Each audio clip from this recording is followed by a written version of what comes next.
and I kind of got into the streets, you know, and I was still working at the bank. I stayed in Texas for 11 months, but I had two guys try to rob me and put me in the trunk of their car, and they had me in the car, in the trunk actually 3 times. One of them was trying to act like he really didn't want any parts of it, but he was the guy that I was originally with, and he set up the whole robbery. So this is the guy you was talking to? I was talking to him. Were y'all dating? Well, I was at a party with 2 friends that I had just recently met about a month and a half before that. We went to a party on Cleveland Avenue, and we were supposed to be meeting up with the guy that I was dating at the time. And I noticed about 15 minutes later that I didn't see the people that I came to the party with. So it was outside, dark, and I had on a white skirt and a little halter top with some high heels on. I started walking outside of the crowd of the party looking for them. A guy came out of the pathway of the woods with a gun and put it up to me and said, "What's up, YouTube? Hit the like button, share the video. Now back to the content." Yeah, real quick. So as far as your 16-year-old, right? Did he go to jail for that incident? He did not. And so why did you go to jail and him not? Because first of all, I just feel like it depended on the officer, because like I said, I've had altercations with him before, and I've had to call the police. And the police come out and they just talk to us and they tell him, keep your hands off your mom, because that's all you got. And it is. Me and his grandma and one of my sisters is very active with helping him out. But I never expected that I would go to jail, and just so happened the guy, when I went to jail, he was sleepy, yawning, he was flying around curbs, like risking my life. But I really just feel like it is up to the discretion of the officer, their attitude and what they feel for that day. But I was able to beat all the charges, even though it cost me 5 months and losing everything. I was about to say. But because of the situation, I have documents and calling the police, and I've done everything I could. I put him in the Chris 180 Center off of Cameron Alexander to get him mentors with me, and they were trying to get him a job. I had him counselors and therapists. I did everything that I could do, and I just feel like the system failed me. Well, but I beat my charges because of this. Well, right, and congrats and beating the charges, but why? It's just domestic violence incidents, you know, typically you could bond out. So why were you in there for 5 months? Well, I had a bond, but I don't have a support system, so there was nobody to Okay, so there was nobody to pay the money back. That's correct. Jesus Christ. And you was sat there for 5 months? So it was $2,500. When you don't bond out, Fulton County is overcrowded. They even have like 3,000 people housed in Cobb County with the men, because they have like 7,000 men arrested. And the system is just not moving. They're backed up from COVID when they weren't doing anything. And anybody that gets arrested with felony charges, they're just sitting there until, if they can't bond out. Were those felony charges that you had? Yes, I was arrested for aggravated assault with strangulation, which I never even got to put my hands around my son's neck at all, and I wouldn't even thought of doing that. Cruelty to children and battery. And because he was already on probation for unruly child, the cruelty to children was dropped. The battery was dropped because they didn't have any substantial evidence to prove that I did anything. Because the police didn't even call the ambulance for my son if he was concerned for him. So he didn't have any documentation that I did anything based on what he charged me with. So that's how I beat it when I finally was able to go to court. I can dig it. I can dig it. Okay, so so has anything like ever happened to you or whatever? Yes, in my early years, at 18, I was at gunpoint, and unfortunately, I was on my cycle when it happened. And then when I was 19, which was about a year later, I moved to Houston, Texas, and 2 guys tried to rob me and put me in the trunk of their car, which they actually had me in the trunk of their car 3 times, but I knew my mom didn't know that I was there, and I just refused for her to see me on the news or read about me in the newspaper then. So I fought for my life, and I am still here, and I actually left with my money as well. So, you know. So wait, so hold on. Let's unpack that. So the thing that happened at 18, what was the circumstance of that? How did that happen? Well, I was at a party with 2 friends that I had just recently met about a month and a half before that. We went to a party on Cleveland Avenue, and we were supposed to be meeting up with the guy that I was dating at the time. And I noticed about 15 minutes later that I didn't see the people that I came to the party with. So it was outside, dark, and I had on a white skirt and a little halter top with some high heels on. I started walking outside of the crowd of the party looking for them. A guy came out of the pathway of the woods with a gun and put it up to me and said, "Don't say nothing, or I'm gonna shoot you." So he said, "Come with me." And he took me into an abandoned apartment that was actually in the neighborhood. I guess the pathway led around to it. And he made me take off my clothes, and he took my phone, took the battery out, put it in another room, told me when he was done, wait till I leave before you try to go into the other room and get your stuff. And that was that. I still remember his face to this day. Like I said, that was 18. I'm 37. I went to the hospital at South Fulton. I stayed in the waiting room for 3 hours, and I was the only one in there. I finally got to the back. The investigator came. They took my clothes as evidence. He said he'd be right back. He never came back. I left with the hospital gown on.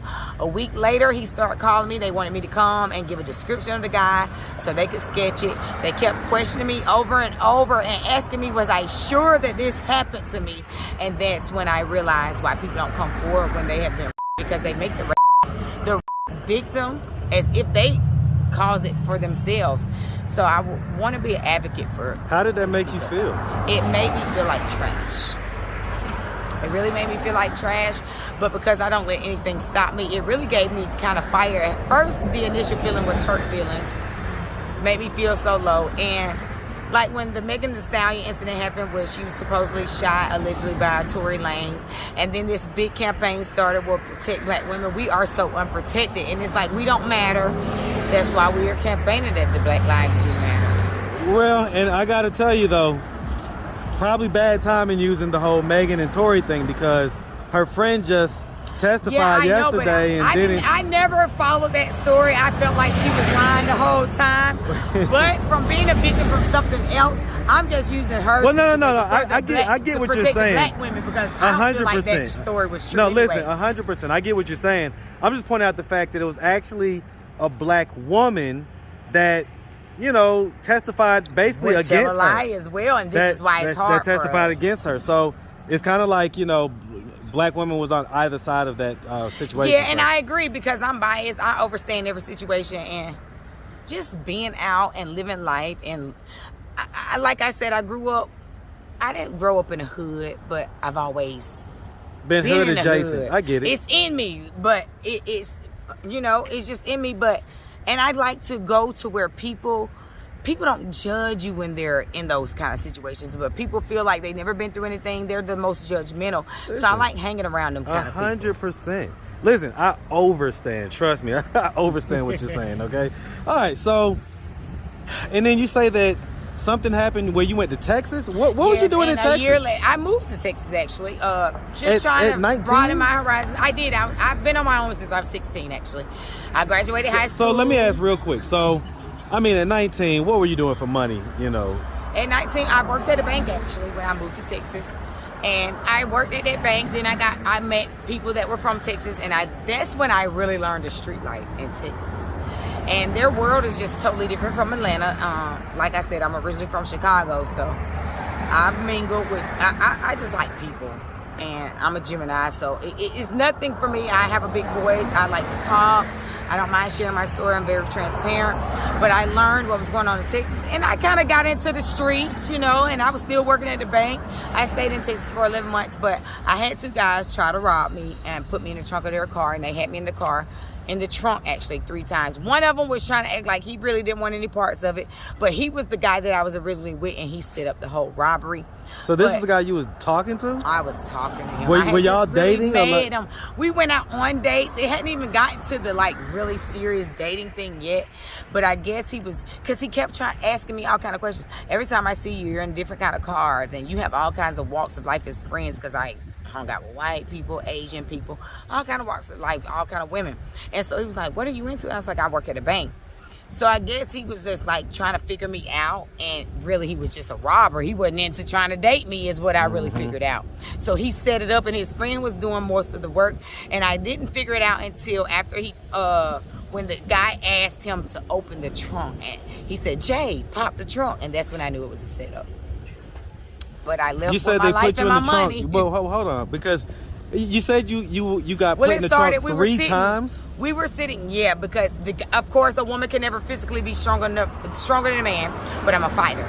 So he picked me up and put me in the trunk, but when I realized that it was a setup, all I could think about, this is when your survival mode kicks in. Well, his friend is not going to close the trunk on his friend, so if I just keep a tight grip on his friend's shirt and he's laying on top of me, he's not going to shut the trunk on him. So I fought my way out. we got out. I jumped out. The second time he put me in, the same thing. The third time, I was running out of my energy, and I had no strength to fight. And all I could do was say a prayer. God, I'm losing energy, and if I lose my energy, I'm gonna die. Please give me the strength. So it was like God gave me the sense that He said, pretend as if you have went unconscious, like you just got knocked out, because he was punching me in the face, and I never felt that. I could just feel the pressure of him hitting me. So I made my body go limp, and I kind of eased my grip off his shirt. He thought I passed out, so he started lifting up out of the trunk. By the time he was getting his leg out, I was right behind him. I jumped out right behind him. I took off running. He was chasing me. He caught up with me, and he was punching me. When he punched me, his finger went in my mouth, and I put a pit bull grip on his finger, and all I could say was walk with me to the street with his finger in my mouth so somebody could see me. And all I know is when I came back to, I was at a store in the back of an Impala, and a little old white lady came and got in the car, and I said, "Excuse me, ma'am, how did I get in your car?" She said, "Well, you were around the corner in the middle of the street flailing your arms like you needed help, and I picked you up." So apparently I blacked out. Jeez. And I had a guardian angel save my life. Whoa. Yeah, I've been through a lot, but I'm still here, and I'm just glad I don't look like what I've been through. Huh. Okay. God has a purpose. All right. And I asked you about drugs and stuff earlier. I mean, being a lady out here in the streets, have you ever done sex work? I've never done sex work. Never done sex work? Okay. Fortunately, I haven't had to. Haven't had to? Not saying that I wouldn't do anything for my kids, but fortunately, I haven't had to.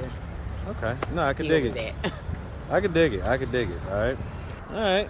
Well, listen, if anybody out there wanted to reach out, help, or donate, do you have a way they could do that? Do you have social media, Cash App, anything like that? Yes, I have social media. I have Facebook, which my name is Outshine Them All on Facebook. My Instagram Is that any spaces or just all one word? There's all one word. Outshine Them All is all one word. Okay. And on my Instagram, it is Remedy, R-E-M-E-D, Dinero, D-I-N-E-R-O. I am establishing my new business page because I got hacked last year with my business page and my original social media. But I also have Cash App, which is $INDELIBLETRENDZ. Which is Indelible Trends, which is my business. All right. Well, look, like I say, miss, we really appreciate you taking the time, answering all of our questions, and we definitely wish you nothing but the best out here, all right? Thank you. Make sure you have a good one, sweetie. Likewise. All right.